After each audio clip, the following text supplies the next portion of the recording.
அன்பு சகோதர சகோதரிக்கு மங்கையர் சங்கத்தின் சார்பாக வணக்கங்க. எங்கள் பதிவுக்கு தொடர்ந்து ஆதரவு கொடுத்துட்ருக்குறீங்க, ரொம்ப ரொம்ப நன்றிங்க. எங்கள் பதிவை முதல் தடவை பார்க்குறவங்களா இருந்தால் ப்ளீஸ் சப்ஸ்கிரைப் பண்ணிட்டு பாருங்கள். இந்த வீடியோ எண்டு வரைக்கும் ஸ்கிப் பண்ணாமல் பாருங்கள். இந்த ஒரு பொருள் இருந்தால் போதுங்க.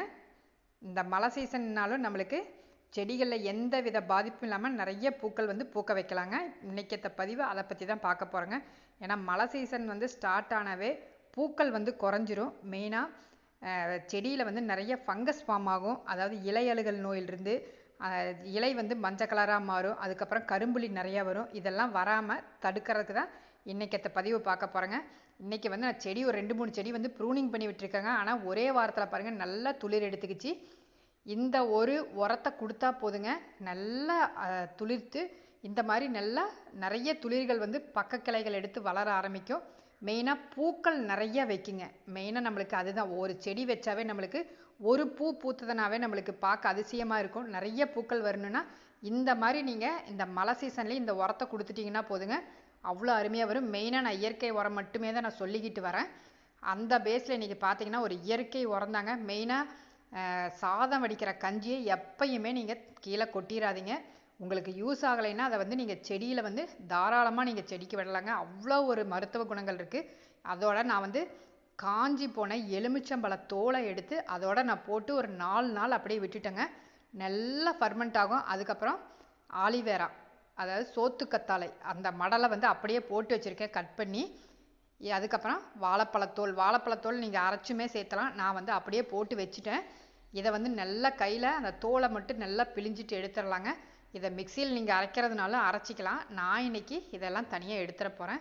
நல்லா அந்த சாறு ஃபுல்லாக உள்ளே இறங்கிருச்சுங்க. மெயினாக அரிசி வடித்த கஞ்சி, அது இல்லாமல் சோத்துக்கத்தாழை நிறைய நுண்ணுயிர் பெருக்கம் இருக்கும். மெயினாக செடிகள் வளர்கிறதுக்கு அவ்வளோ ஒரு யூஸ்ஃபுல்லான ஒரு இதுனா அந்த சோத்துக்கத்தாழை சொல்லாங்க.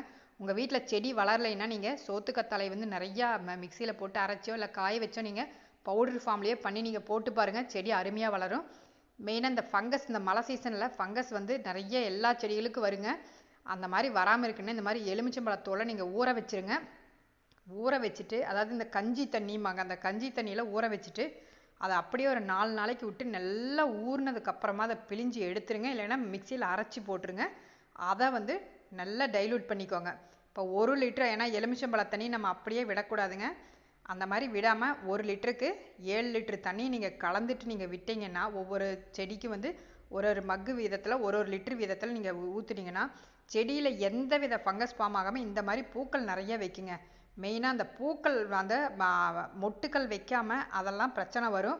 இந்த மாதிரி இந்த ஒரு உரத்தை நீங்கள் யூஸ் பண்ணி பாருங்கள். இந்த மழை சீசனுக்கு அவ்வளோ அழகாக பூக்குங்க. இப்போ பாருங்கள், நான் இப்போ நாட்டு ரோஸ் தான் காமிக்கிறேன். இந்த சீசன்லேயுமே அவ்வளோ அழகாக நிறைய மொட்டுக்கள் எடுத்து வந்திருக்குதுங்க. நான் மழை சீசனுக்கு முன்னாடியே நான் இதை கொடுத்துருவேன். அதுக்கப்புறம் மழை சீசன் ஸ்டார்ட் ஆகி மழை ஆரம்பிக்கிறதுக்கு முன்னாடியே நீங்கள் கொடுத்துருங்க. இருந்தாலுமே மழை ஆரம்பித்து மழை எப்போயாவது வராமல் இருந்ததுன்னா அன்னைக்கு பார்த்து நீங்கள் இந்த உரத்தை கொடுத்துருங்க. எப்படியும் வாரத்தில் ஒரு நாள் மழை வராமல் இருந்ததுன்னா இந்த சீசனில் கண்டிப்பாக இந்த உரத்தை கொடுத்துருங்க. நிறைய பூக்கள் இந்த மாதிரி நீங்கள் பறிக்கலாங்க. பாருங்கள், எங்கள் வீட்டில் அவ்வளோ பூக்கள் நிறையா, ஒரு அந்த கூடையே பத்தாத அளவுக்கு அவ்வளோ பூக்கள் பறிச்சுக்கிட்டு இருக்கிறேன். எந்த வித தொட்டிக்கு அந்த மண்ணுக்கோ எந்த பாதிப்பு இல்லாமல் இந்த மாதிரி இந்த உரத்தை கொடுத்துட்டா போதுங்க. அவ்வளோ அழகாக பூக்களும் இலைகளும் நிறையா துளிர்கள் நிறைய விட ஆரம்பிக்குது. இப்போ நான் பாருங்கள் டைல்யூட் பண்ணிவிட்டு நல்லா தாராளமாகவே விடுறேன். அதுக்கப்புறம் நீங்கள் அந்த செடிகளுக்கு மேலே நல்லா ஸ்ப்ரே பண்ணி விட்டுருங்க. வெறும் தண்ணியை இலைகளுக்கு மேலே நல்லா ஸ்ப்ரே பண்ணி விட்டுருங்க. மழை தண்ணி விழுக எப்படி நம்மளுக்கு துளிர் வருதோ அதே மாதிரி நம்ம டெய்லியுமே தண்ணி விடுறப்ப இலைகளுக்கு மேலே நல்லா தண்ணி ஸ்ப்ரே பண்ணி மட்டும் விட்டுருங்க. உங்கள் செடியில் அழகாக பூக்கள் தளிரும் புதுசாக மொட்டுக்களும் வரும். இந்த வீடியோ பிடிச்சி